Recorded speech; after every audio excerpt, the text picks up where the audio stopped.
Welcome to my channel education kings 90. ఈరోజు మనం Laplace paper నుండి యూనిట్ 1 నుంచి model papers important model questions చూసుకుంటున్నాం. ఈ మోడల్స్ నేర్చుకుంటే మ్యాక్సిమం అవే వస్తాయి. అంటే లెఫ్ట్ సైడ్ రైట్ సైడ్ కొంచెం వేరుగా ఉన్న, అంటే ఇప్పుడు సెకండ్ క్వశ్చన్ చూసుకుంటే d² - d -6 ఉంది కదా, అక్కడ d² - 2d + 3 అలా ఉన్నా కానీ అవే మోడల్స్ అనమాట. రైట్ సైడ్ ఇక్కడ 2 ఉన్న ప్లేస్లో e⁻2t అలా రావచ్చు. సో అవి మోడల్స్ నేర్చుకుంటే మ్యాక్సిమం అవే వస్తాయి అన్నమాట. సో ఈ 10 అనేది వెరీ ఇంపార్టెంట్ అనమాట. ఈ 10 మోడల్స్ నేర్చుకుంటే చాలు. నేను అందుకే క్వశ్చన్స్ అనడం లేదు, మోడల్స్ అంటున్నాను. ఈ మోడల్స్ నేర్చుకుంటే మ్యాక్సిమం అవే వస్తాయి అన్నమాట. సో ఈ 10 క్వశ్చన్స్ మోడల్స్ నేర్చుకుంటే ఇంపార్టెంట్ అనమాట. ఇందులో నేను ఒక క్వశ్చన్ ఎక్స్ప్లెయిన్ చేస్తాను అనమాట. వీడియో లెంత్ లాంగ్ రాకుండా ఉండడం కోసం ఒకటే చేస్తున్నాను. మీకు ఇంకా వీటిలలో ఏమైనా క్వశ్చన్స్ ఎక్స్ప్లెయిన్ చేయాలనుకుంటే కామెంట్స్లో తెలపండి అనమాట. నెక్స్ట్ వీటన్నిటి ఆన్సర్ కావాలంటే నేను డిస్క్రిప్షన్లో లింక్ ఇచ్చాను, టెలిగ్రామ్ లింక్. దాంట్లో జాయిన్ అవుతే అందులో వీటి ఆన్సర్స్ ఉంటాయి అన్నమాట. అక్కడ ప్రిపేర్ అవ్వచ్చు మీరు. ఫస్ట్ ఇప్పుడు చూసుకుంటే ఇక్కడ నేను ఈ క్వశ్చన్స్ సాల్వ్ చేద్దాం అనుకుంటున్నాను. ఇక్కడ d² + 1 × y = sin t × sin 2t if y = 1 dy = 0 when t = 0. ఇప్పుడు ఫస్ట్ ఇది క్వశ్చన్ అనమాట. ఇప్పుడు మనము కండిషన్ చూసుకుందాం. ఇప్పుడు మనం ఇచ్చినవి రాసుకోవాలి. ఫస్ట్ గివెన్ కండిషన్ ఏమి ఇచ్చారు? y = 1 dy = 0 అని ఇచ్చారు. ఇప్పుడు at t = 0 అని ఇచ్చారు. అంటే y(0) = 1, y'(0) = 0. ఇప్పుడు గివెన్ ఈక్వేషన్ ఏమి ఇచ్చారు? d² + 1 × y = sin t × sin 2t అని వాళ్ళు ఇచ్చారనమాట. ఇప్పుడు వైని లోపలికి మల్టిప్లై చేసాం. అప్పుడు ఏమైంది? d² + y = ఇక్కడ 2తో మల్టిప్లై అండ్ డివైడ్ చేశాను అనమాట. 1/2 × 2 sin t × sin 2t. ఇప్పుడు d²y అంటే వైని 2 టైమ్స్ డెరివేటివ్ చేసినట్టు, కాబట్టి y" + y = 1/2. ఇది ఎలా వచ్చిందంటే, ఇప్పుడు మనము ఇంటర్లో నేర్చుకున్నాం కదా ఫార్ములాస్. ఇప్పుడు 2 sin A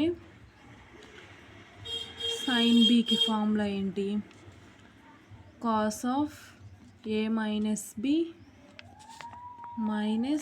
cos of A + B అది ఫార్ములా కదా. సో ఈ ఫార్ములా నుంచి ఇది తీసుకొచ్చామన్నమాట. ఇది ఫార్ములా అన్నమాట. ఇప్పుడు చూసుకుంటే ఇప్పుడు sin ఏ ప్లేస్లో t ఉంది, sin B ప్లేస్లో 2t ఉంది. ఇప్పుడు cos of A - B అంటే t - 2t. ఇప్పుడు t - 2t అంటే -t వచ్చింది. cos of -θ cos θనే కాబట్టి cos of -t అంటే cos t వచ్చింది. Next cos of A + B అంటే t + 2t 3t. So cos 3t. So ఇక్కడ అదే రాసింది, 1/2 అలాగే ఉంచాము, cos t - cos 3t రాసాము. Next దీనికి apply Laplace transform on both sides. ఇప్పుడు లాప్లాస్ ట్రాన్స్ఫార్మ్ని అప్లై చేసాము. అప్పుడేమొచ్చింది? L(y" + L(y) = 1/2 L of cos t - cos 3t p²y. నేను ముందు వీడియోలో ఫార్ములాస్ యూనిట్ వైజ్గా ఫార్ములాస్ ఇచ్చాను అనమాట. ముందు వీడియోలో కావాలంటే అవి చెక్ చేయండి. ఇప్పుడు ఆ ఫార్ములాస్ నుంచే ఇవి రాసుకున్నాం. L(y" ని ఇలా రాసుకుంటారు. p² L(y) - py(0) - y'(0) plus L(y)ని అంతే ఉంచాం = 1/2 L of cos t అంటే నేను ముందే ఫార్ములాస్ ఇచ్చాను, సో దాంట్లో చూసుకోండి. cos of AT లక్ ఉంది. cos AT ఫార్ములా ఏంటిది? p/p² + a². ఇక్కడ ఏ ప్లేస్లో 1 ఉంది కాబట్టి p/p² + 1² రాసుకున్నాం. ఇక్కడ మళ్ళీ ఏ ప్లేస్లో 3 ఉంది కాబట్టి p/p² + 3² అని రాసుకున్నాం. ఇప్పుడు నెక్స్ట్ వస్తే ఇక్కడ L(y) టర్మ్ని కామన్ తీయండి. ఇక్కడ 2 టర్మ్స్లో L(y) ఉంది కాబట్టి అది కామన్ తీస్తే p² ప్లస్ 1 వచ్చింది. ఇప్పుడు మైనస్ p ఇంటూ ఇక్కడ గివెన్ కండిషన్స్లో ఏమి ఇచ్చారు, y(0) వాల్యూ 1 ఇచ్చారు కాబట్టి p ఇంటూ 1, y'(0) వాల్యూ 0 ఇచ్చారు కాబట్టి 0 వేసుకున్నాం, is equal to 1/2 into p/p² plus 1 minus p/p², 3² value 9 కాబట్టి 9 వేసుకున్నాం. నెక్స్ట్ L(y) అంతే ఉంచి into p plus 1 minus p is equal to 1/2 into ఇక్కడ ఎల్సిఎం చేసామన్నమాట. ఇప్పుడు ఇది క్రాస్ మల్టిప్లై చేస్తే p into p² plus 9 minus p into p² plus 1 by p² plus 1 into p² plus 9. ఇప్పుడు నెక్స్ట్ కిందకు వస్తే ఇక్కడ మైనస్ pని అటు తీసుకెళ్ళామంట, అప్పుడు ప్లస్ p అవుతుంది. ఇప్పుడు L(y) ఇప్పుడు ఇది అంతే ఉంటుంది, L(y) into p² plus 1 is equal to 1/2 into 8p. ఇక్కడ ఎల్సిఎం చేసినప్పుడు ఈ మల్టిప్లై చేసుకుంటే లోపలికి ఇది వస్తుందన్నమాట. ఇప్పుడు ప్లస్ p ఉంది కదా, ఇక్కడ ప్లస్ pని ఇవన్నిటిని దానికి కూడా ఎల్సిఎం చేయాలన్నమాట. అంటే అన్నిటికీ ఈక్వల్గా రావడం కోసం నేను దాన్ని కూడా చేసాము. ఇప్పుడు 8p అంతే ఉంటుంది, ప్లస్ దీంతో పాటు వస్తుంది కాబట్టి 2p into p² plus 1 p² plus 9. Next స్టెప్లో ఇక్కడ p² ప్లస్ 1ని కూడా ఇటు డివైడ్లోకి పంపించారు, so p² plus 1 whole square అయింది. Next L(y) is equal to 1/2, ఇక్కడ ఈ టర్మ్ని ముందుకు రాసుకున్నాం అన్నమాట, 2p ఇంటూ ఇక్కడ p² ప్లస్ 1ని p² ప్లస్ 9ని మల్టిప్లై చేస్తాను అనమాట. అప్పుడు p² p/4 p² 9p² plus p² 10p² plus 9 1s are 9, so ఇక్కడ 9 వేసాను. నెక్స్ట్ 8pని అలాగే రాశాను, ఇక్కడ డినామినేటర్ని అలాగే రాశాను. ఇప్పుడు నెక్స్ట్ ఇక్కడ చూసుకుంటే L(y) is equal to 1/2 2p/4 plus 20p³ plus 26p వాటిని యాడ్ చేశాను అనమాట. డివైడెడ్ బై ఉన్నది ఉన్నట్టు రాశాను. ఇప్పుడు దీన్ని 1 అనుకుందాం.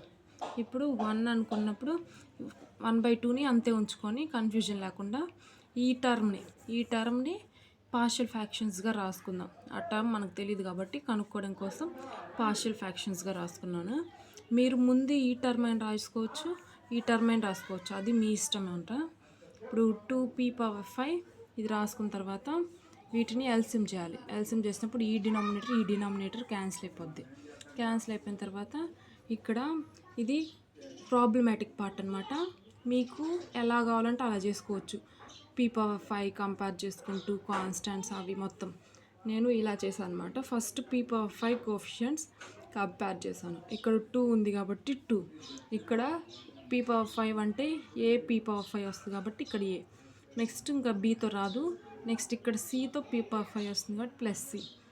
నెక్స్ట్ ఇక్కడ p/4 లేదు కాబట్టి 0 ఈజ్ ఈక్వల్ టు ఇక్కడ వచ్చేసరికి b ప్లస్ d వచ్చింది. నెక్స్ట్ p³ కంపేర్ చేస్తే 20 is equal to 2a plus 10c plus e. Next ఇవి కూడా కంపేర్ చేసుకుంటే ఈ వాల్యూస్ వచ్చాయి.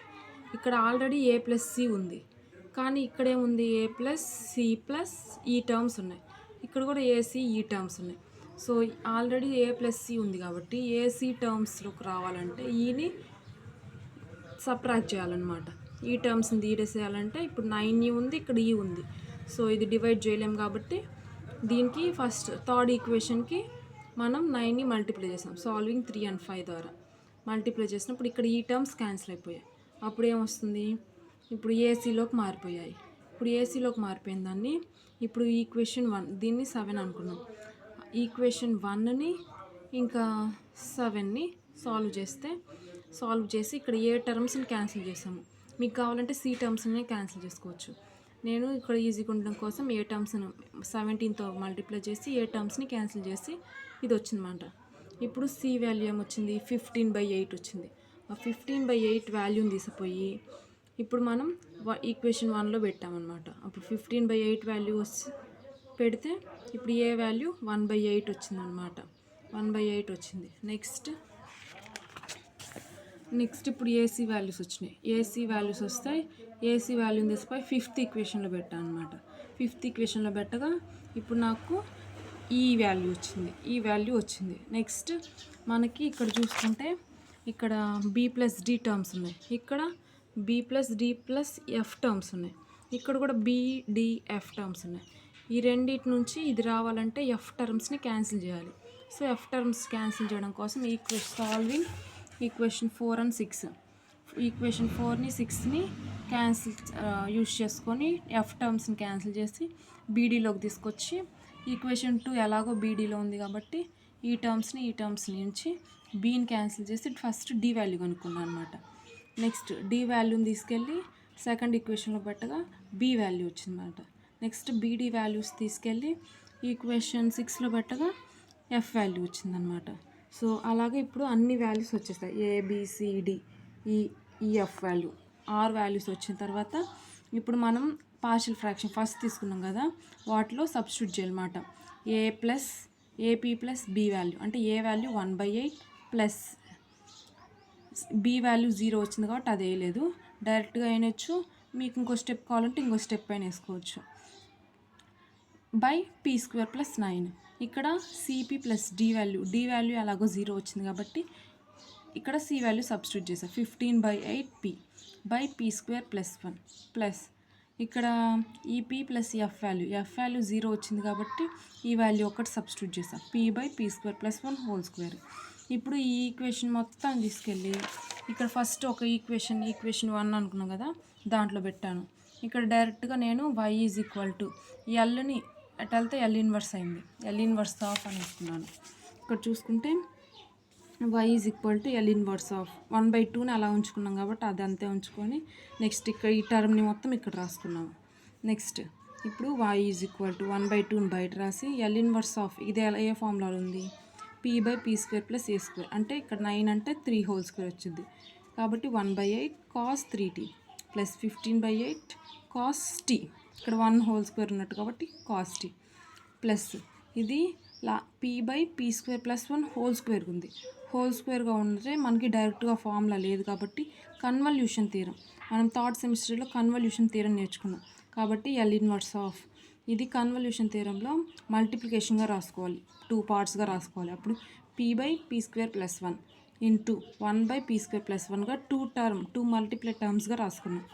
ఇప్పుడు కన్వల్యూషన్ థీరం ప్రకారం 1/2t వచ్చింది. ఈ వాల్యూ అనేది 1/2t వచ్చింది. ఇది యథావిధిగా a by p square plus a square value sin t అనమాట. సో అది వేసుకున్నాం. ఇప్పుడు ఈ 1/2 లోపలికి మల్టిప్లై చేస్తే y is equal to 1/16 cos 3t plus 15/16 cos 3t plus 1/4t sin t ఇది వచ్చిందన్నమాట. సో ఇంతటితో ఆన్సర్ అయిపోయింది. మీకు ఇంకా ఏదైనా క్వశ్చన్ కావాలంటే నాకు కామెంట్ సెక్షన్లో ఎక్స్ప్లెనేషన్ కావాలంటే కామెంట్ సెక్షన్లో చెప్పండి అనమాట. ఇంకా మరిన్ని వీడియోస్ కోసం సబ్స్క్రైబ్ టు మై ఛానల్.